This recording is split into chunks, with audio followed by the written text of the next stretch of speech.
Hello friends, हूँ जयदीप गोंडलिया आप सबનું મારુતિ એકેડમીમાં હાર્દિક સ્વાગત કરું છું। તો વિદ્યાર્થી મિત્રો, તમારે પેપર જે એસએસસીનું પેપર મોસ્ટ ઓફ બધા વિદ્યાર્થીઓ આપણે સાથે જોડાયેલા હતા, તો એ લોકો બધા વિદ્યાર્થીઓને સારામાં સારું પેપર રહ્યું હશે અને આપણે લાઈવ પણ આવ્યા હતા અને આપણે બધા લોકોએ કીધું હતું કે સાહેબ મજા આવી ગઈ પેપર લખવાની, કોકને થોડુંક ઓલું થયું હતું બરાબર। પણ વિદ્યાર્થી મિત્રો, હવે એ થઈ ગયું બરાબર। હવે આપણે નેક્સ્ટ સ્ટ્રેટેજી શું હોવી જોઈએ કે ભાઈ હવે આપણે એસએસસીનું પેપર મેં મોસ્ટ ટાઈમપી ક્વેશ્ચન તમને આપી દીધા છે બરાબર છે, એ તમે અત્યારે કરતા હશો। અને સાથે સાથે આજનો લેક્ચર શું કામ લઈને આવી ગયો છું વિદ્યાર્થી મિત્રો કે ભાઈ આજનો લેક્ચર એવો છે કે જબરદસ્ત રીતે, શાનદાર રીતે, ધમાકેદાર રીતે આજનો લેક્ચર રહેવાનો છે। પૂરેપૂરો લેક્ચર જોજો જેથી તમને મસ્તીનો ફાયદો થાય, કારણ કે આજના લેક્ચરમાં તમને જે જીટીયુમાં પૂછાવા લાયક ઇમ્પોર્ટન્ટ છે અને સાથે સાથે જીટીયુના આ પૂછાયેલા ક્વેશ્ચન પણ છે। તો તમે જોઈ શકો છો કે મેં લાસ્ટમાં મેં તમને મોસ્ટ ટાઈમપી ક્વેશ્ચન આપ્યા, તો એમાંથી ઘણા બધા ક્વેશ્ચન આવ્યા હતા બરાબર। તો અહીંયા પણ આજે તમે લેક્ચર જોશો તો તમને આમાં ડેરિવેશન પણ છે, થોડાક થિયરમ પણ છે, બધી વસ્તુ છે। તો વિદ્યાર્થી મિત્રો પૂરેપૂરો લેક્ચર જોજો। અને હા વિદ્યાર્થી મિત્રો, જો હજુ સુધી તમે મારુતિ એકેડમી ચેનલને સબસ્ક્રાઇબ ન કરી હોય તો પહેલાં વાલા મિત્રો સબસ્ક્રાઇબ કરી દેજો અને બાજુમાં આવેલું બેલ આઇકન છે એ પ્રેસ કરી દેજો, જેથી બધા વિડીયોઝ નવી નોટિફિકેશન તમને મળતી રહે। ઓકે વિદ્યાર્થી મિત્રો, તો ચાલો। અને જો વિદ્યાર્થી મિત્રો તમે ઓલરેડી તમે પ્રિપેરેશન કરેલી છે, ઈસીસીમાં અત્યારે રિવિઝન કરો છો, તો વિદ્યાર્થી મિત્રો રાત્રે સૂતા હોય તો સૂતા પણ મારો આ વિડીયો તમે જોઈ નાખો તો તમને શું થાય, એક રિવાઇઝ થઈ જાય। ઓકે, તો આ એક છે લાસ્ટ ટાઈમનું રિવિઝન નો વિડીયો છે। તો તમે વિદ્યાર્થી મિત્રો ઓલું તો કરવું જ છો, મેં તમને મોસ્ટ ટાઈમપી ક્વેશ્ચન તો આપ્યા છે, એ પણ કરવાના છે અને આ એ જ ટાઈપના આમાં ક્વેશ્ચન એ જ છે, પણ તમે રિવિઝનના તરીકે લેજો બરોબર। ઓલા પણ કરવાનું અને આના પણ ફોકસ કરવાનું। ચલો લેક્ચરની શરૂઆત કરીએ। હવે હું ટાઈમ નહીં બગાડું, આપણે ટુ ધ પોઈન્ટ ઉપર જઈએ। ચલો સૌથી પહેલો ટોપિક ઉપર જઈએ વિદ્યાર્થી મિત્રો। તો હવે જો સૌથી પહેલો ક્વેશ્ચન કે જે એક્ઝામમાં પણ પૂછાયેલો છે અને મને પણ લાગે છે એક્ઝામમાં પૂછાવા લાયક, ઘણી વખત એક્ઝામમાં પૂછાયેલો છે, શું છે? એનપીએન ટ્રાન્ઝિસ્ટરનું કાર્ય જણાવો। સૌથી પહેલાં વિદ્યાર્થી મિત્રો, આ આખું ઈસીસી ચેપ્ટર આખું ઈસીસી છે, તો ઈસીસીમાં મેં તમને માર્ક તો કહી દીધા છે કે કયા ચેપ્ટરનું કેટલું વેઇટેજ છે બરાબર। તો મારું માનવું એવું છે કે તમે પહેલું બીજું ત્રીજું ચેપ્ટર કરો તો તમે આરામથી તમે પાસ થઈ શકો છો વિદ્યાર્થી મિત્રો। કે ચોથું પાંચમું ચેપ્ટર કરવાની જરૂર નથી, પણ પહેલું બીજું ત્રીજું ચેપ્ટર તમે પૂરેપૂરું કરવું પડે બરાબર, તો તમે સારામાં સારા માર્કે તમે મેળવી શકો જીટીયુમાં। તો વિદ્યાર્થી મિત્રો, આ ચેપ્ટર નંબર 2નો ક્વેશ્ચન છે। સૌથી પહેલો ટોપિક એ છે એનપીએન ટ્રાન્ઝિસ્ટરનું કાર્ય જણાવો। શું છે વિદ્યાર્થી મિત્રો, તમને ખ્યાલ હશે, ન ખ્યાલ હોય તો હું તમને થોડુંક સમજાવતો પણ જઈશ। અહીંયા મેં લખ્યું છે, એ તમને એની પીડીએફ પણ મળી જશે લેક્ચર પૂરું થાય એટલે, બધી વસ્તુ તમને મળી જશે। માત્ર તમારે શું કરવાનું છે, હેન્ડ સ્પ્રી રાખી મારો લેક્ચર સાંભળવાનો છે બસ, એટલે તમને બધું યાદ રહી જશે। ઓકે ચાલો, તો વિદ્યાર્થી મિત્રો એનપીએન ટ્રાન્ઝિસ્ટરનું કાર્ય શું છે? તો વિદ્યાર્થી મિત્રો તમને ખબર હશે કે બે પીએન ડાયોડ, બે પીએન જંક્શન ડાયોડ આપણે ભેગા થઈને આપણે સેન્ડવિચ જેવી એક રચના બનાવી છે, એને કહેવાય એનપીએન ટ્રાન્ઝિસ્ટર। તો વાલા મિત્રો, આપણને ખબર છે કે જે પીએન જંક્શન ડાયોડ છે, એ પીએન જંક્શન ડાયોડ આપણે બે રીતે એનું કનેક્શન અલગ રીતે કરીએ છીએ। એક છે ફોરવર્ડ બાયસ અને એક છે reverse bias. Okay, forward bias અને રિવર્સ બાયસ। જો વિદ્યાર્થી મિત્રો, આપણે ફોરવર્ડ બાયસ કોને કહેવાય? તો તમને ખ્યાલ હશે કે જો પીએન જંક્શન ડાયોડ છે, આ મારો પીએન જંક્શન ડાયોડ છે, પીએન જંક્શન ડાયોડનો પી છેડો, આને પી છેડો કહેવાય અને આને એન છેડો કહેવાય। તો પી છેડો આ પોઝિટિવ છે, આ માઇનસ છે, તો પી છેડો એટલે કે પીએન જંક્શન ડાયોડનો પી ટર્મિનલ એ બેટરીના ધન ધ્રુવ સાથે અને પીએન જંક્શન ડાયોડના એન છેડો એ બેટરીના ઋણ ધ્રુવ સાથે જોડાયેલો હોય તો આને આપણે કહેશું ફોરવર્ડ બાયસ જોડાણ। પરંતુ વિદ્યાર્થી મિત્રો, આને ઉલટું કરી નાખું અને વિદ્યાર્થી મિત્રો એ પણ તમને ખ્યાલ હશે કે ફોરવર્ડ બાયસ હોય તો એમાંથી કરંટ કેવો હોય? મેક્સિમમ ફ્લો થાય છે અને રેઝિસ્ટન્સ કેવો હોય? બહુ ઓછો। એવી જ રીતે જ્યારે જો અહીંયા બેટરી ઊંધી કરી નાખું એટલે અહીંયા નેગેટિવ ટર્મિનલ અને અહીંયા પોઝિટિવ ટર્મિનલ લઈ લો વિદ્યાર્થી મિત્રો, તો શું થાય? તો અહીંયા તમે જોઈ શકો છો, અહીંયા હું નેગેટિવ ટર્મિનલ લઉં છું અને અહીંયા પોઝિટિવ ટર્મિનલ। ઓકે, તો અહીંયા હું નેગેટિવ અને અહીંયા પોઝિટિવ। તો વિદ્યાર્થી મિત્રો, આ શું થયું કે ડાયોડનો પોઝિટિવ છેડો છે એ બેટરીના ઋણ ધ્રુવ સાથે અને ડાયોડનો નેગેટિવ છેડો છે એ બેટરીના ધન ધ્રુવ સાથે જોડવું તો મને શું બને? Reverse bias connection. અને રિવર્સ બાયસ કનેક્શન હોય તો રિવર્સ બાયસ કનેક્શનમાં મને કરંટ મળતો નથી। શું કામ? કારણ કે રેઝિસ્ટન્સ બહુ હાઈ હોય છે। ખબર પડી ગઈ? ઓકે, આ કન્સેપ્ટ તમને સમજવા માટે બહુ જરૂરી હતો, તો તમને આ બધું આવડે. ઓકે, ઘણા બધા વિદ્યાર્થીઓને ખબર હશે, ન ખબર હોય તો હવે તમને ખ્યાલ આવી ગયો હશે. ચાલો હવે સમજીએ. આકૃતિમાં દર્શાવ્યા પ્રમાણે વિદ્યાર્થી મિત્રો અહીંયા NPN કનેક્શનમાં 2N પ્રકારના અને વચ્ચે P પ્રકારનું કનેક્શન આવે એને NPN ટ્રાન્ઝિસ્ટરનું કનેક્શન કહેવામાં આવે. જ્યારે NPN ટ્રાન્ઝિસ્ટરમાં બે પ્રકારના જંક્શન છે, બરોબર. એક એમિટર જંક્શન, કે જે એમિટર જંક્શન શું છે કે આપણને ખબર છે ટ્રાન્ઝિસ્ટર. ઓકે, આવા ટ્રાન્ઝિસ્ટર છે, તો આ ટ્રાન્ઝિસ્ટરના 3 છેડા હોય. એક છે બેઝ હોય છે, કલેક્ટર હોય ને એમિટર છે. તો એમાં એને શું કેની વાત કરે છે કે એમિટર જંક્શનની વાત કરે છે. તો એમિટર જંક્શન એટલે કયો? N અને P. તો N છેડો જો N છેડો ક્યાં? નેગેટિવ સાથે, અને P છેડો છે એ પોઝિટિવ સાથે. એનો મતલબ કે એમિટર જંક્શન છે એ ફોરવર્ડ બાયસમાં આવ્યું. કે બાયસમાં? ફોરવર્ડ બાયસમાં. ઓકે વિદ્યાર્થી મિત્રો, જે હું બોલું છું શાંતિથી સાંભળજો, બધું વસ્તુ યાદ રહી જશે તમને. એમિટર જંક્શન એ ફોરવર્ડ બાયસમાં આવ્યું. અને કલેક્ટર જંક્શન એટલે હવે આની કોની વાત કરે છે? એટલે કે આની વાત કરે છે. ઓકે વિદ્યાર્થી મિત્રો, તો કલેક્ટર જંક્શન છે, હવે તમે જોઈ શકો છો N છેડો એ બેટરીના ધન ધ્રુવ સાથે છે અને P છેડો છે એ બેટરીના ઋણ ધ્રુવ સાથે. તો એનો મતલબ શું થયો? Reverse bias connection. ખ્યાલ આવી ગયો? ઓકે, આગળ જોઈએ. Electron junction. હવે આ ઇલેક્ટ્રોન છે, આ ડોટ ઘાટા જે ડોટ કરેલા છે ઇલેક્ટ્રોન છે, અને આ આવી રીતે કરેલું છે એને હોલ કહેવાય, બરોબર. તો તમને ખ્યાલ હશે વિદ્યાર્થી મિત્રો કે જ્યારે ઇલેક્ટ્રોન જંક્શન ઓળંગીને ઇલેક્ટ્રોન જંક્શન Nમાંથી Pમાં જઈએ છે, ત્યારે બેઝમાંથી હોલ જંક્શન તરફ જઈએ. એટલે કે અહીંથી અહીંયા ઇલેક્ટ્રોન જતા હોય અને અહીંથી અહીંયા હોલ આવતા હોય, તો બંને વચ્ચે શું છે? એક રિકોમ્બિનેશન પ્રોસેસ થાય છે. શું થાય છે વિદ્યાર્થી મિત્રો? રિકોમ્બિનેશન પ્રોસેસ. આને લીધે મેજોરિટી તરીકે કોણ છે? તમને ખ્યાલ હશે વિદ્યાર્થી મિત્રો, માઇનોરિટી અને મેજોરિટી કોને કહેવાય? તો વિદ્યાર્થી મિત્રો, આ N ટાઈપના સેમિકન્ડક્ટર હોય, N ટાઈપના સેમિકન્ડક્ટર, તો N ટાઈપના સેમિકન્ડક્ટરમાં હંમેશા ઇલેક્ટ્રોન મેજોરિટી તરીકે હોય અને હોલ માઇનોરિટી તરીકે હોય. તો વાલા મિત્રો, અહીંયા જે છે તમે જોઈ શકો છો મેજોરિટી તરીકે કોણ છે ભાઈ? અહીંયા મેજોરિટી તરીકે લખ્યું છે, મેજોરિટી ચાર્જ કોણ છે? ઇલેક્ટ્રોન. અને એના લીધે એક કરંટ ફ્લો થાય છે, એને આપણે કહીએ એમિટર પ્રવાહ. ઓકે, એને જેને I વડે દર્શાવવામાં આવે છે. અને હોલના વહનને કારણે મળતો પ્રવાહ કેવો છે? બહુ ઓછો. આવું મેં કર્યું એનો મતલબ બહુ ઓછો. શું કામ? કારણ કે બેઝ છે, આ બરો બેઝ છે એ બહુ પાતળો છે અને ઓછો ડોપિંગ કર્યો છે. જો વધારે ડોપિંગ કર્યું હોય તો વધારે મને શું મળે? વધારે એમાં કન્ડક્શન થાય, અને ઓછો ડોપિંગ કર્યો છે તેમાં એટલું બધું કન્ડક્શન થાય નહીં, પરિણામે એમાંથી કરંટ એટલો બધો ફ્લો થઈ શકે નહીં. ચાલો આગળ જઈએ. હવે આ ઇલેક્ટ્રોનને લીધે મળતો જે પ્રવાહ છે, અને ટોટલ પ્રવાહ આપણે NPN ટ્રાન્ઝિસ્ટરમાં એ જે ગુણોત્તર લો, એ બેનો ભાગાકાર કરવું, તો જે મને આન્સર મળે એને આપણે કહેવાય એમિટર જંક્શન ગુણોત્તર. અને એને ગામા વડે દર્શાવવામાં આવે છે. કેના વડે? ગામા વડે. અને આ ગામાની કેટલી કિંમત હોય વિદ્યાર્થી મિત્રો? તો 0.995 જેટલી હોય છે. હવે ઇલેક્ટ્રોન કલેક્ટર પાસે આવે છે અને કલેક્ટર પાસે પાછા રિકોમ્બિનેશન થાય. તો વિદ્યાર્થી મિત્રો, અહીંયા શું થયું? અહીંયા વિદ્યાર્થીઓ ફરીથી તમને ફટાફટ NPN ટ્રાન્ઝિસ્ટર ફટાફટ રિવાઇઝ કરી દો, એટલે તમને બધા ક્વેશ્ચન સમજાઈ જાય. સૌથી પહેલા વિદ્યાર્થી મિત્રો, NPN ટ્રાન્ઝિસ્ટર જો તમને એક્ઝામમાં પૂછાણું તો સૌથી પહેલા વિદ્યાર્થીનું મસ્તીની જોરદાર મજા આવે એવી સામેવાળાને આકૃતિ દો નાખવાની. તો તમારે સૌથી પહેલા NPN ટ્રાન્ઝિસ્ટરની આકૃતિ દો નાખવાની. આકૃતિ દોરાય પછી તમારે 2 જંક્શન છે, એક એમિટર જંક્શન, એક છે કલેક્ટર જંક્શન. પછી તમારે શું કહેવાનું છે કે ક્યાંથી ક્યાં કરંટ જાય છે, કેટલા પ્રકારના કરંટ છે, એના વિશે તમે માહિતી આપવાની. અને છેલ્લે પછી તમારે શું કહેવાનું કે ભાઈ અહીંયા એક ગામા છે. ગામા શું છે? કે જેને એમિટર જંક્શન ગુણોત્તર કહે છે અને જેની કિંમત 0.995 છે. વિદ્યાર્થી મિત્રો, એવી જ રીતે PNP ટ્રાન્ઝિસ્ટર છે. કેવું વિદ્યાર્થી મિત્રો? એવી જ રીતે PNP ટ્રાન્ઝિસ્ટર છે. તો PNP ટ્રાન્ઝિસ્ટર તમને પૂછાય તો તમે શું કરશો વિદ્યાર્થી મિત્રો? તો PNP ટ્રાન્ઝિસ્ટર હવે તો સેમ એના જેવું જ લખવાનું.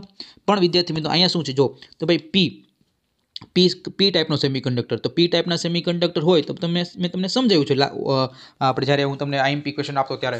ઓકે, તો P ટાઈપના સેમિકન્ડક્ટરમાં મેજોરિટી તરીકે કોણ હોય? હોલ હોય. અને માઇનોરિટી તરીકે કોણ હોય? ઇલેક્ટ્રોન હોય. તો વિદ્યાર્થી મિત્રો, તમે જોઈ શકો છો આ P ટાઈપમાં વધારે હોલ છે આવા, અને ઘાટા એક કઈ છે નહીં. ઘાટા કોણ છે? ઇલેક્ટ્રોન, બરોબર. તો એનો મતલબ આ P ટાઈપનો સેમિકન્ડક્ટર છે. ઓકે, તો અહીંયા PNP ટ્રાન્ઝિસ્ટર એટલે શું?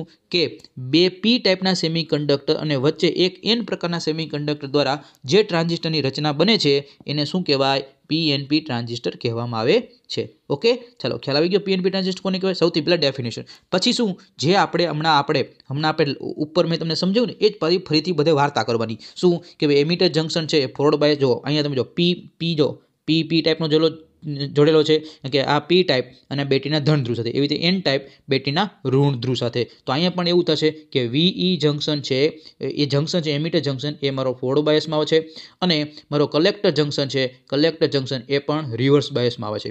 ઓકે, સેમ એના જેવું જ છે, કાંઈ ચેન્જીસ છે નહીં. અહીંયા પણ એવું જ કહેવાનું છે કે અહીંયા જે ફોરવર્ડ બાયસમાં કરંટ મળે છે એ કરંટ કયો છે, એમિટર કરંટ છે, અને રિકોમ્બિનેશન પ્રોસેસ છે સેમ ઉપરનું જ લખવાનું છે, કાંઈ ચેન્જીસ છે નહીં. પણ માત્ર શું ચેન્જીસ છે વિદ્યાર્થી મિત્રો, ખાલી ચેન્જીસ એ છે એ ધ્યાન રાખજો, એક તો ફિગરમાં ચેન્જીસ છે, અને બીજી વસ્તુ માઇનોરિટી તરીકે કોણ અને મેજોરિટી તરીકે કોણ છે એ તમારે ખાલી યાદ રાખવાનું છે. ચલો ઓકે ડન.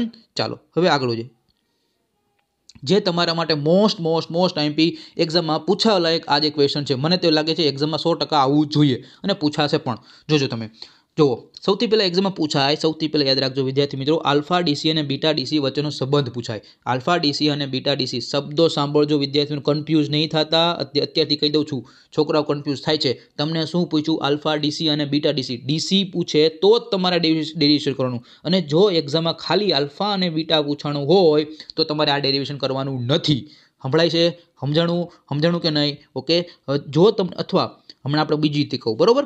ચાલો, શું આ પૂછાય તો તમારે કરવાનું આલ્ફા ડીસી અને બીટા ડીસી. તો વિદ્યાર્થી મિત્રો તમને ખ્યાલ છે કે ભાઈ ટોટલ આપણા જે ટ્રાન્ઝિસ્ટર છે, ટ્રાન્ઝિસ્ટરમાં 3 પ્રકારના કરંટ છે. એક તો એમિટર કરંટ, બેઝ કરંટ અને કલેક્ટર કરંટ, કે જેમાં એમિટર કરંટ હોય, એમિટર કરંટ એટલે કયા બે કરંટનો સરવાળો હોય વિદ્યાર્થી મિત્રો, બેઝ કરંટ અને કલેક્ટર કરંટ. તો આ બંનેનો સરવાળો છે એ તમને ખ્યાલ હશે. તો વિદ્યાર્થી મિત્રો સૌથી પહેલાં તમારે તમારું સ્ટેપ શું લખવાનું છે, સૌથી પહેલાં તમારે સ્ટેપ લખવાનું છે એ છે આઈ બરાબર આઈબી પ્લસ આઈસી. કે જ્યારે તમારે આલ્ફા ડીસી અને બીટા ડીસી શોધવું છે, આલ્ફા ડીસી અને બીટા ડીસી શોધવું છે, તો સૌથી પહેલાં તમારે સ્ટેપ શું લખવાનું છે કે એમિટર કરંટ છે એ બે કયા કરંટનો સરવાળો છે, બેઝ કરંટ અને કલેક્ટર કરંટ. બીજી વસ્તુ કહું, હવે આપણે આલ્ફા ડીસી અને સૂત્ર ખબર હોવું જોઈએ અને બીટા ડીસીનું ફોર્મ્યુલા હોવું જોઈએ. તો વિદ્યાર્થી મિત્રો આલ્ફા ડીસી એટલે શું, તો આલ્ફા ડીસી એટલે તમને 2 માર્કમાં પણ પૂછી શકે કે ડીસી કરંટ ગણ આલ્ફા ડીસી અને બીટા ડીસી વચ્ચેની વ્યાખ્યા આપો.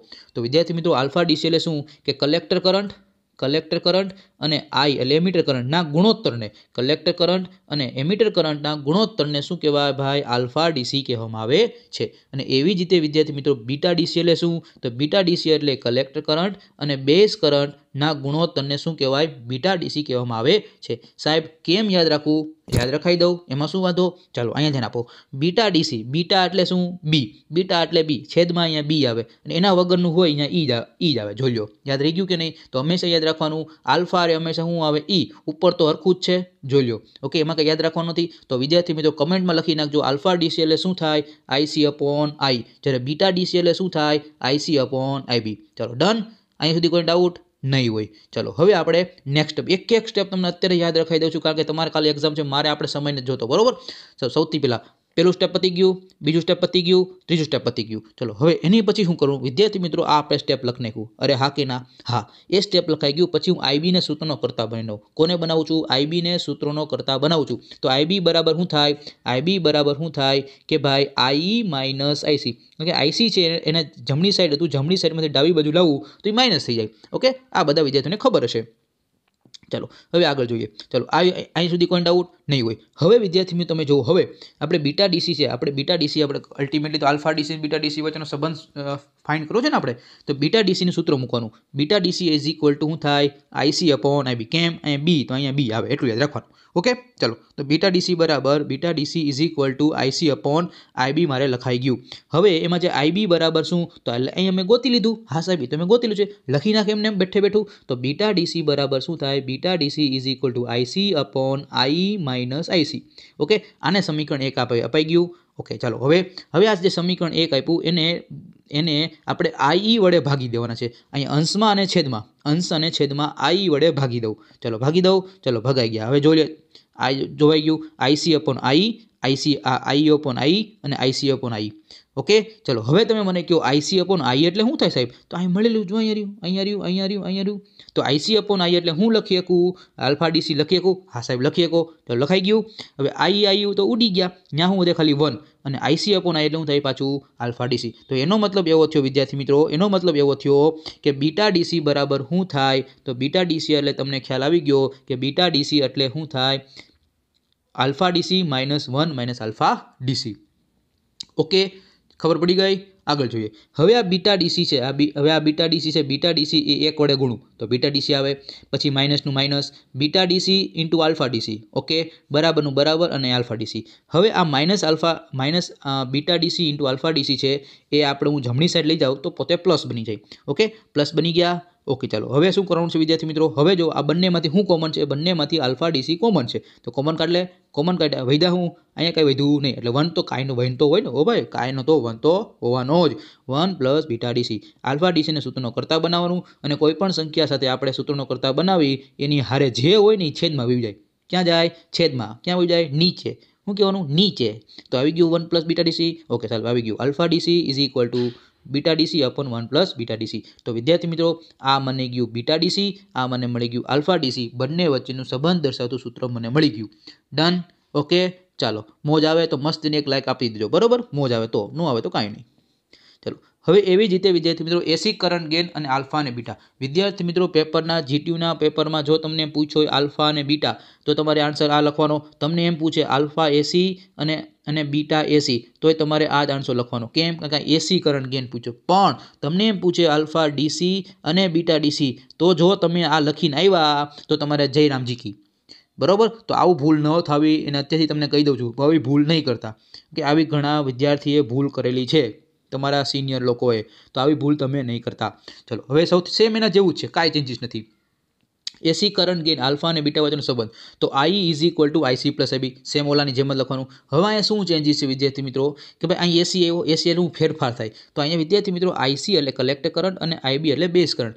એમાં થોડો કંઈ ફેરફાર થાય એને શું કહેવાય? ડેલ્ટા. ડેલ્ટા એટલે શું? ફેરફાર થાય. તો ડેલ્ટા એસી અને ડેલ્ટા આઈબી લખો. તો વિદ્યાર્થી મિત્રો ઉપરનું જે સમીકરણ છે એને હું લખી શકું? આજે આપણે ઉપલું સમીકરણ હતું, બરોબર, આજે આ સમીકરણ એને મેં અહીંયા શું ફેરફારવાળું સમીકરણ લખ્યું. તો delta I is equal to delta IC plus delta IB. એ સમીકરણ નંબર 1. હવે આ સમીકરણ 1ને બંને બાજુ ડેલ્ટા આઈસી વડે ભાગી દીધા. શું કર્યા? ડેલ્ટા આઈસી વડે ભાગ્યા. કેના વડે? Delta IC. કેના વડે? Delta IC.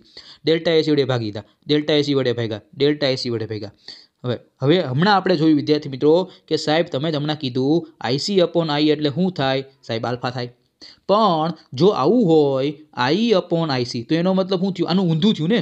જો આઈસી અપોન આઈ તો શું થાય? આલ્ફા. તો આનું ઊંધું તો આઈ અપોન આઈસી શું થાય? 1 અપોન આલ્ફા. અરે હા કે ના?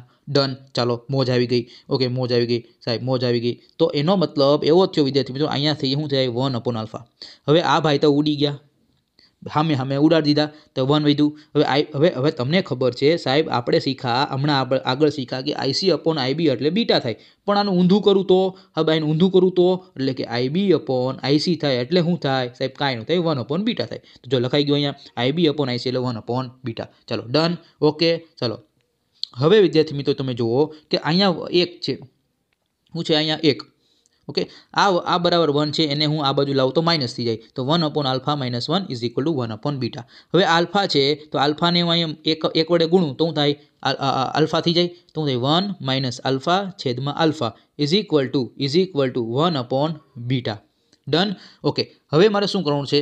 આમાં મારે કરવાનું છે, હવે હું આને પણ શું કરું છું? ઉલટાઈ નાખું એટલે શું થાય? આલ્ફા છેદમાં 1 minus alpha is equal two beta એના છેદમાં 1. કાંઈ નતો, 1 તો હોય ને. તો વિદ્યાર્થી આ મને બીટાનું સૂત્ર મળી ગયું. તો બીટા ઇઝ ઇક્વલ શું થાય? Alpha upon 1 minus alpha. Okay, હવે ચાલો અહીંયા સુધી કોઈ ડાઉટ લગભગ નહીં હોય. ઓકે, ચાલો હવે તમે જોઈ શકો છો. હવે આ બીટા છે તો બીટા એકા બીટા જોઈ લો. Ready? Beta minus alpha. Okay, minus beta into alpha is equal to alpha. હવે આ માઇનસ આલ્ફા છે ઓલાની જેમ જ છે, સેમ કોપી થોડોક ચેન્જીસ છે. અને આલ્ફા, હવે આ બેમાંથી આલ્ફા કોમન કાઢું શું આવે? 1 પ્લસ બીટા. તો alpha is equal two beta upon 1 plus beta. બંને ઇક્વેશન તમારે મોસ્ટ ટાઈમ આપણે સોલ્વ કરી દીધા છે. ડન. ચાલો, હવે આપણે નેક્સ્ટ ટોપિક ઉપર આપણે જોઈએ. ચલો, હવે આપણે જોવાનું છે ડીસી લોડ લાઇન શું છે. તો વિદ્યાર્થીઓ એક્ઝામમાં પૂછાય છે. 7 માર્કમાં પણ જીટીયુમાં પૂછાયેલો ક્વેશ્ચન છે, 4 માર્કમાં પણ પૂછાયેલો ક્વેશ્ચન છે અને 2 માર્કમાં પણ પૂછાયેલો ક્વેશ્ચન છે. તો જો તમને 7 માર્કમાં ક્વેશ્ચન પૂછાય તો તમને કેવો ક્વેશ્ચન પૂછાય કે કોમન એમિટર કન્ફિગ્યુરેશનમાં ડીસી લોડ લાઇન શું છે અને ક્વાઝિયન્ટ પોઈન્ટ એટલે શું? અને 2 માં પૂછે તો ખાલી એટલું પૂછે કે ક્વાઝિયન્ટ પોઈન્ટ કોને કહેવાય અથવા ડીસી લોડ લાઇન કોને કહેવાય. તો આપણે બધું હું તમને કરાવી દઉં છું. ઓકે, 7 માં પૂછાય, 4 માં પૂછાય કે 2 માં પૂછાય, આપણને આવડી જવું જોઈએ. તો વિદ્યાર્થી મિત્રો સૌથી પહેલા મારે તમને શું કહેવાનું છે, તમે બધાએ મોસ્ટ ઓફ તો ફિગર યાદ રાખી જ લીધી હશે. ઓકે ચાલો, ઓકે, તો સૌથી પહેલા વિદ્યાર્થી આ જે ફિગર તમારે યાદ રાખવી પડશે. એવી જ રીતે બીજી એક ફિગર છે, એ છે આ. બરોબર, ઈસીસીમાં ફિગરનું બહુ મહત્વ છે, તો ફિગર તમારે આ પણ યાદ રાખવી પડશે. તો ટ્રાન્ઝિસ્ટર છે, ટ્રાન્ઝિસ્ટરને એક બાજુ તમે જોઈ શકો છો 2 સપ્લાય આપ્યા છે, એક છે આરબી એટલે એક છે આપણે વીબીબી અને એક બાજુ છે વીસીસી. હવે વિદ્યાર્થી મિત્રો આપણે હું જે તમને ડેફિનેશન કહેવા જઈ રહ્યો છું એ ડેફિનેશન છે ક્વાન્ઝિયન્ટ કન્ડિશન. શું? ક્વાન્ઝિયન્ટ કન્ડિશન એટલે ક્યુ પોઈન્ટ. તો વિદ્યાર્થી મિત્રો જ્યારે તમે આ સર્કિટ છે, આ સર્કિટમાં જ્યારે તમે ઇનપુટ સિગ્નલ આપતા નથી, જ્યારે સિગ્નલ તમે આપવાનું હોય ત્યારે નથી આપતા, ત્યારે એમ્પ્લીફાયરમાંથી ડીસી પ્રવાહ મેળવી લે. ક્યાંથી મેળવી લે? ડીસી પ્રવાહ ક્યાંથી મેળવે છે ભાઈ? એમ્પ્લીફાયરમાંથી ડીસી પ્રવાહ મેળવી છે. બરોબર, આ સ્થિતિને ક્વાન્ઝિયન્ટ કન્ડિશન કહેવામાં આવે છે. હવે વિદ્યાર્થી મિત્રો તમે સેમેસ્ટર 1 એમાં તમે ખીચોફનો નિયમ તમે ભણી ગયા છો. તો વિદ્યાર્થી મિત્રો અહીંયા આઉટપુટ સાઈડ એટલે કે આ સાઈડ, બરોબર, આ સાઈડ એને કહેવાય આઉટપુટ સાઈડ, આને કહેવાય ઇનપુટ સાઈડ. તો આઉટપુટ સાઈડ હું ખીચોફનો કરંટ નિયમ વાપરું છું. તો વિદ્યાર્થી મિત્રો તમને ખબર છે કે વીસીસી માઇનસ આઈસીઆરઈ માઇનસ વીસીઈ થાય. હવે એમાં માઇનસ છે આ બે પદ, એને હું આ બાજુ લેવું, જીરોની હું જમણી સાઈડ લઈ લઉં તો હું હવે આઈસીઆરસી પ્લસ વીસીઈ. હવે આ સમીકરણ નંબર 1 મળ્યું. હવે આ સમીકરણ નંબર 1 ને આરસી વડે ભાગી દઉં છું. કેના વડે વિદ્યાર્થી મિત્રો ભાગું છું? આરસી વડે હું ભાગી દઉં છું. થોડુંક ઝૂમ કરી દઉં તેથી તમને દેખાય. ઓકે ચાલો, આરસી વડે ભાગી દઉં બંને બાજુએ. તો જુઓ, આને પણ આરસી વડે, આને પણ આરસી વડે, આને આરસી વડે. તો VCC upon RC is equal to IC RC ઉડી ગયા, વધ્યું અહીંયા શું વધ્યું કે ભાઈ આરસી ઉડી ગયા, તો વધ્યું ખાલી અહીંયા આઈસી. અહીંયા તો એમ રહે વીસીઈ અપોન આરસી. હવે મારે જોઈએ છે કલેક્ટર કરંટ. શું જોઈએ છે મારે? Collector current. તો કલેક્ટર કરંટને સૂત્રનો કરતા બનાવવું તો એની આપણે જે સાથે હતું એટલે કે આ જે પદ છે એને હું આ બાજુ લાવું તો હું આવે માઇનસ. તો આ એક પદ મળ્યું, ઇક્વેશન નંબર 2. હવે જેમાં આ જે છે આ આરસી છે. ઓકે, તો અહીંયા -1/RC છે, કાંઈ નહીં તો એક તો હોય કે નહીં. તો -1/RC છે એ શું છે? મારો સ્લોપ એટલે શું થાય? ઢાળ છે. બરોબર, એ તમને ક્યાં જોવા મળશે? તો અહીંયા તમે જોવા મળશે, તમે જોઈ શકો છો. અને એનો જે છેદ છે એ તમને શું મળે છે? VCC upon RC. તો વિદ્યાર્થી મિત્રો તમે જોઈ શકો છો ઓકે, તો તમે જોઈ શકો છો વિદ્યાર્થી મિત્રો, અહીંયા તમને એક અલગ 2 પોઈન્ટ તમને જોવા મળશે. કેવી રીતે મળશે જુઓ. હવે જ્યારે વિદ્યાર્થી મિત્રો આઈસી બરાબર 0 થાય, હવે આઈસી બરાબર 0 ક્યાં મૂકવાના? તો આપણું જે ઇક્વેશન હતું ને વિદ્યાર્થી મિત્રો, અહીંયા આ આઈસી બરાબર સૌથી પહેલાં 0 મૂક. હવે એ 0 મૂકી દઉં તો શું આવે? VCC upon RC minus VCE upon RC. RC ઉડી ગયા તો શું આવે? વીસીઈ બરાબર આ માઇનસ છે હું આમ લઈ જાઉં તો વીસીઈ ઇઝ ઇક્વલ ટુ શું થાય? વીસીઈ ઇઝ ઇક્વલ ટુ શું થાય? અહીં શું થઈ જાય? વીસીસી. આવું થાય. ઓકે, આવું થાય ને વિદ્યાર્થી મિત્રો?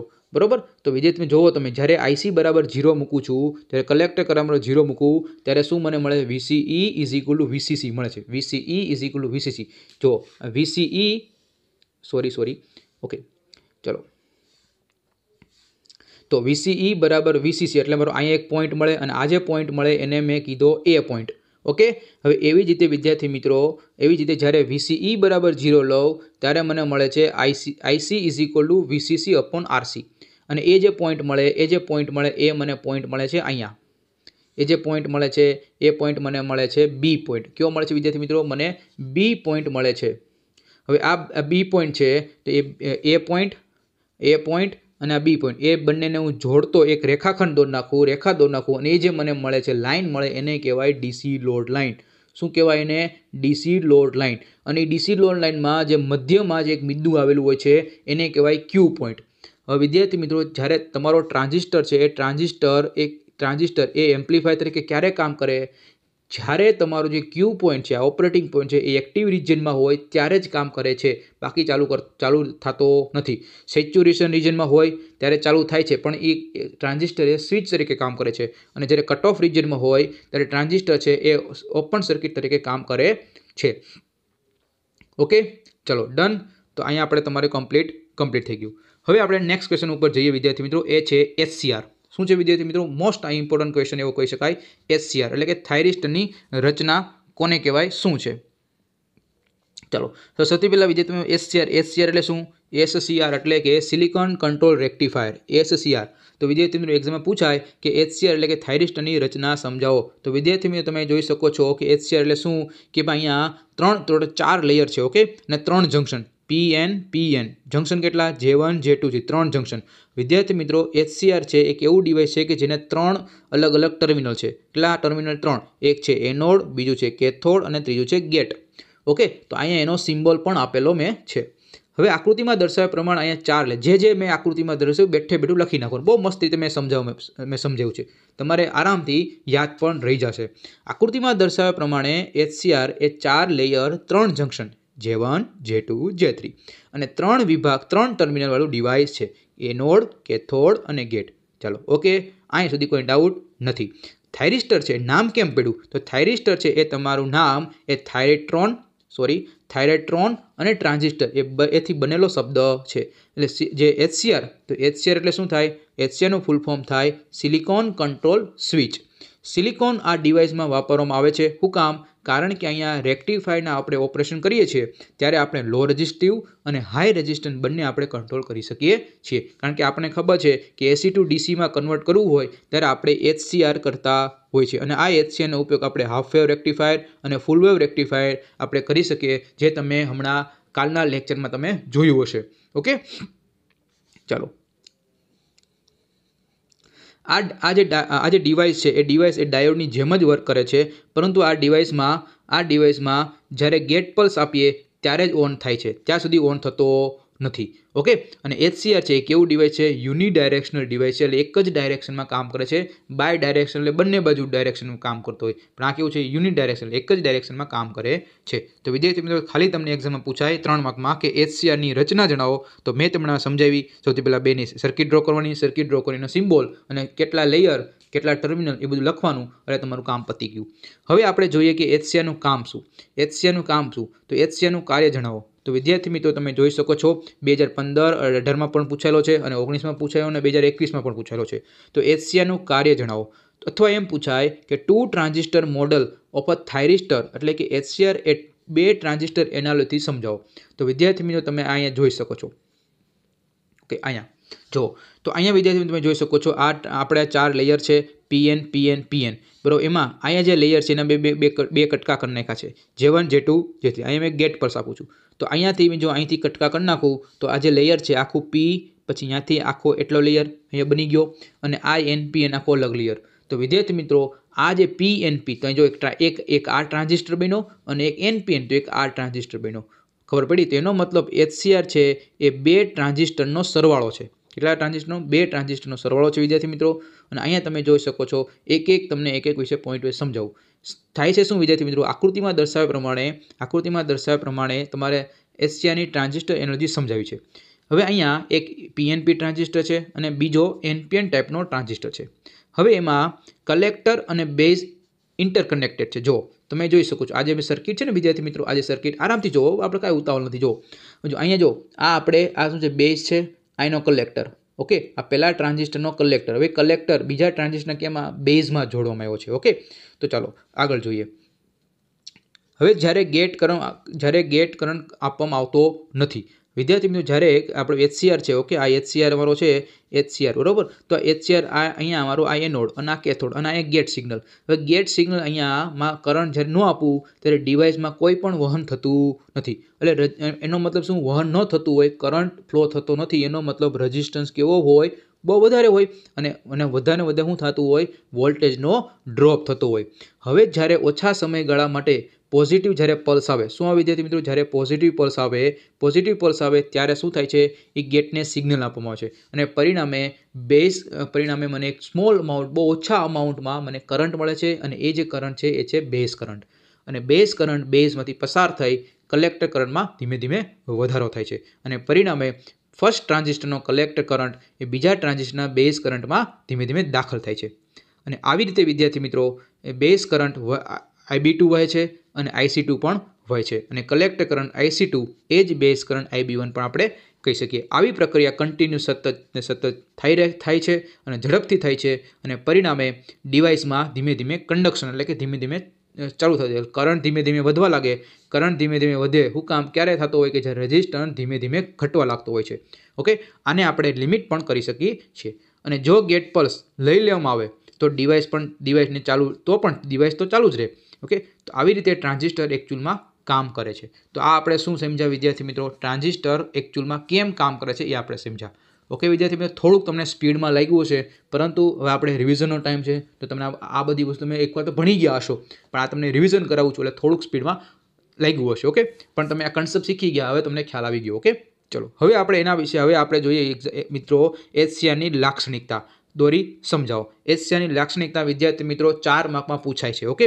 એક્ઝામમાં ખાલી એટલું પૂછાય છે HCRની લાક્ષણિકતા દોરો અને જો એ 7 માર્કમાં એને ક્વેશ્ચન પૂછવો હોય કેટલા માર્કમાં વિદ્યાર્થીઓ 7 માર્કમાં ક્વેશ્ચન પૂછવો હોય તો એમ પૂછે કે HCRની લાક્ષણિકતા દોરી સમજાવો તો અહીંયા હું દોરેલી પણ છે અને સમજાવેલી પણ છે આપણે બધી વસ્તુ કરી નાખીએ ઓકે ચાલો અહીં તમે જોઈ શકો છો કે HCRની કેરેક્ટરિસ્ટિક છે જેવી રીતે ડાયોડની કેરેક્ટરિસ્ટિક છે એવી જ રીતે HCRની કેરેક્ટરિસ્ટિક છે તો વિદ્યાર્થી મેં થોડુંક તમે આરામથી સમજજો કે અહીંયા સૌથી પહેલાં અહીં ટોટલ કેટલા અલગ અલગ લેયર છે સૌથી પહેલાં હું તમને સમજાવું આ આખી કેરેક્ટરિસ્ટિક છે વિદ્યાર્થી મિત્રો એ 3 મોડમાં જોવા મળે છે કેટલા મોડમાં વિદ્યાર્થી મિત્રો 3 મોડમાં સૌથી પહેલું રિવર્સ બ્લોકિંગ મોડ બીજું ફોરવર્ડ બ્લોકિંગ મોડ અને ત્રીજું ફોરવર્ડ કન્ડક્શન મોડ ઓકે ફરીથી વિદ્યાર્થી મિત્રો 3 મોડમાં છે reverse blocking mode forward blocking mode અને ત્રીજું છે ફોરવર્ડ કન્ડક્શન મોડ હવે વિદ્યાર્થી મિત્રો એક એક આપણે મોડ સમજીએ જેથી આપણે એક્ઝામમાં પૂછાય તો આપણે બેઠે લખી નાખીએ સૌથી પહેલો મોડ છે રિવર્સ બ્લોકિંગ મોડ ઓકે શું કયો છે રિવર્સ બ્લોકિંગ મોડ જ્યારે કેથોડ વિદ્યાર્થી મિત્રો તમે જોઈ શકો છો આ જે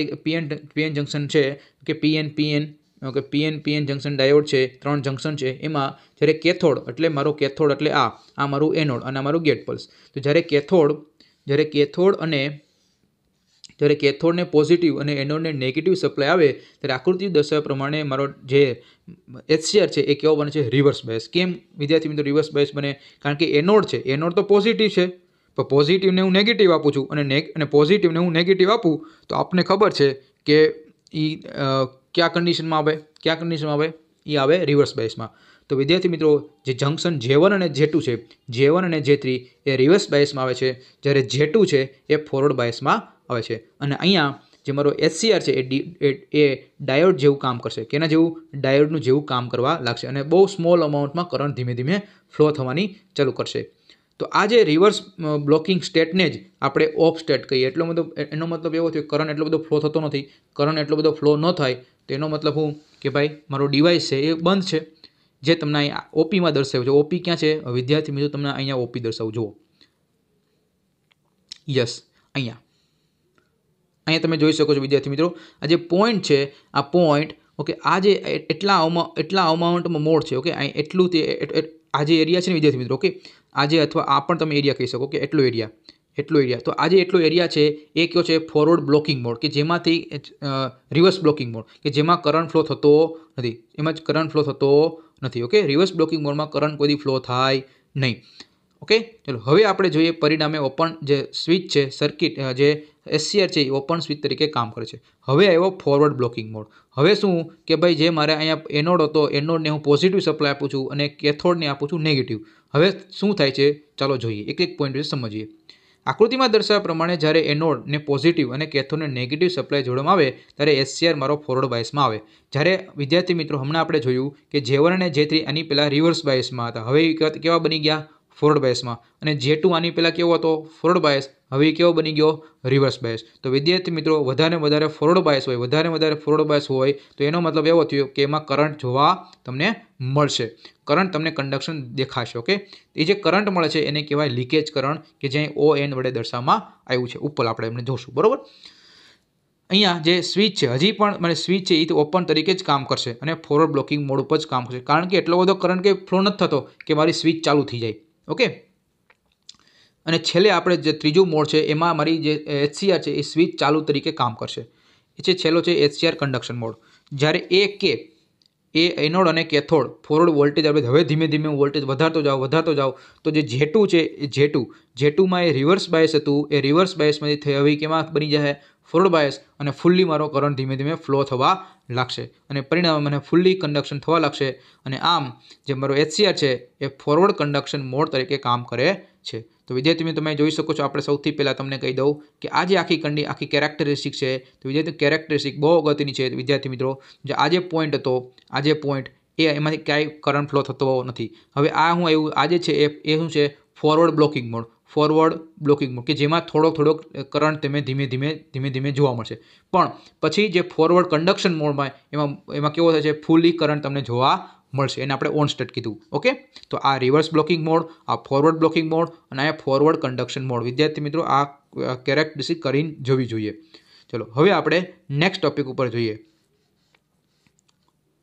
ચલો મજા આવતી હોય વિદ્યાર્થી મિત્રો તો મસ્તીનું નાનું અમથું એક લાઇકનું બટન દબાવી દેજો, જેથી મને પણ ખબર પડે કે છોકરાને મજા આવી છે। હવે વિદ્યાર્થી મિત્રો તમારી જીટીયુમાં બે ડેફિનેશન પૂછાયેલી છે, એ છે બે ડેફિનેશન પૂછેલી છે વિદ્યાર્થી મિત્રો। આ બ્રેક ઓર વોલ્ટેજ એ નથી પૂછાણી, એ કંઈ કરતા નહીં। ઓકે, એ કંઈ કરતા નહીં, હું કહું એટલું કરજો, એ નહીં કરતા। પણ આ જે ડેફિનેશન છે એ કરી જજો।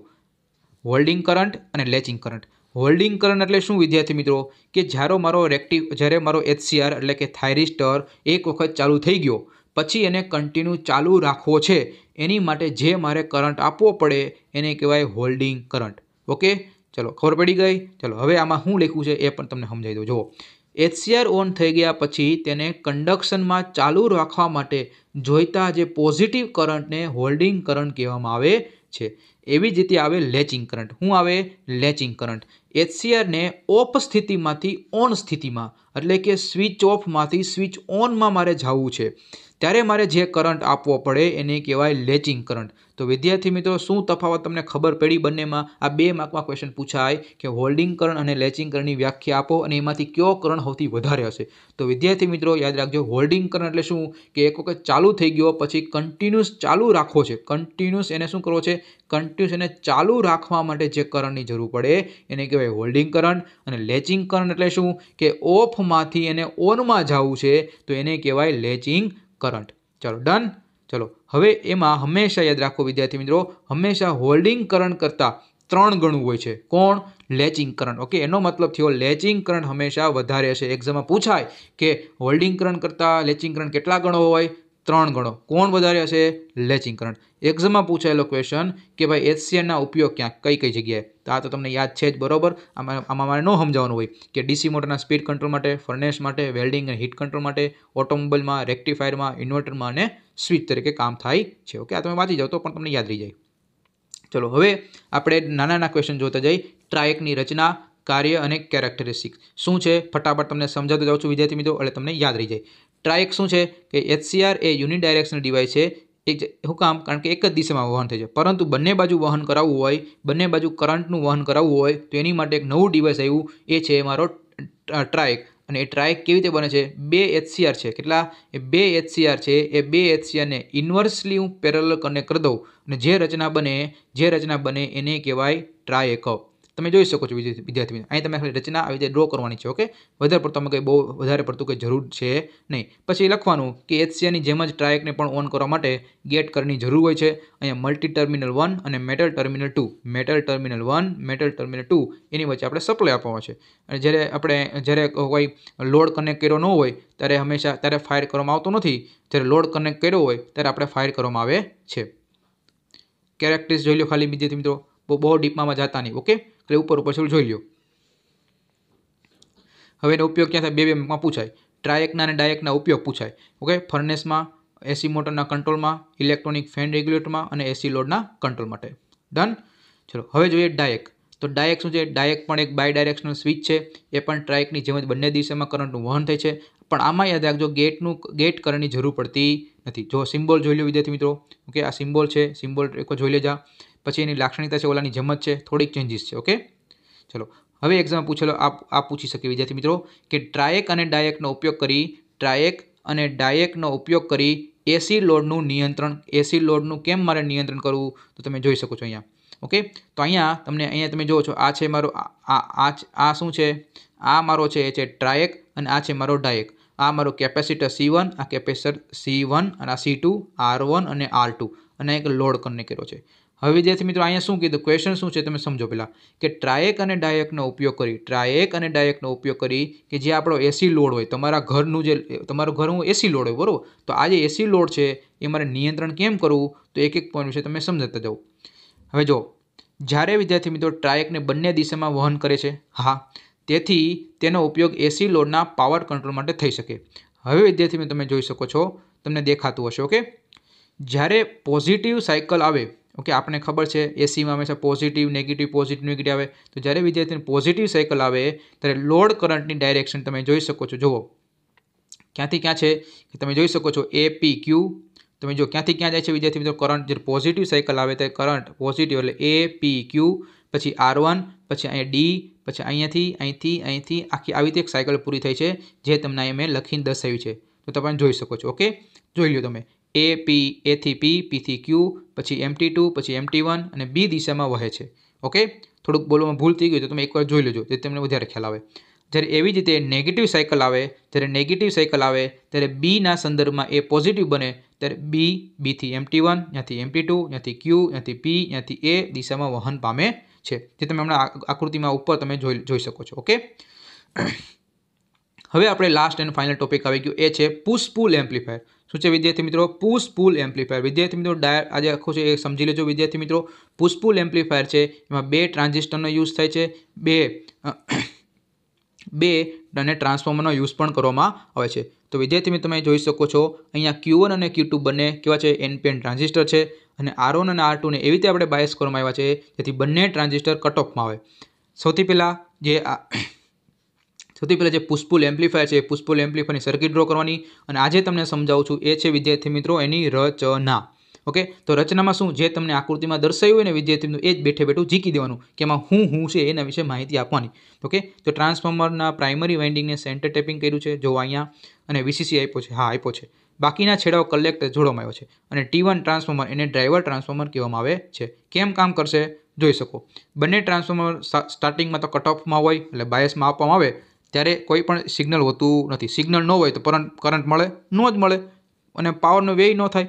હવે જ્યારે ટ્રાન્સફોર્મરની પ્રાઇમરી ઇનપુટ સિગ્નલ આપવામાં આવે, આપણે ખબર છે ટ્રાન્સફોર્મર છે બરોબર, તો ટ્રાન્સફોર્મરને અહીં પોઝિટિવ સપ્લાય આવશે એટલે મારું વાઇન્ડિંગમાં ફ્લક્સ ક્રિએટ થાય, અને આ ફ્લક્સ ક્રિએટ થઈ મ્યુચ્યુઅલ ઇન્ડ્યુસ્ડ EMFથી સેકન્ડરીમાં લિંક થાય એટલે શું થાય, એમાં મને ઇન્ડ્યુસ્ડ EMF થશે, અને આ ઇન્ડ્યુસ્ડ EMF લીધે મને સેકન્ડરીમાં પણ મને EMF જોવા મળશે, અને એને લીધે મારો જે Q1 જે છે એટલે ટ્રાન્ઝિસ્ટર Q1 છે એ મારો ફોરવર્ડ બાયસમાં આવશે, અને પરિણામે એમાંથી કલેક્ટર કરંટ વહેવા લાગશે અને સેકન્ડરી વોલ્ટેજ ઇન્ડ્યુસ થાય.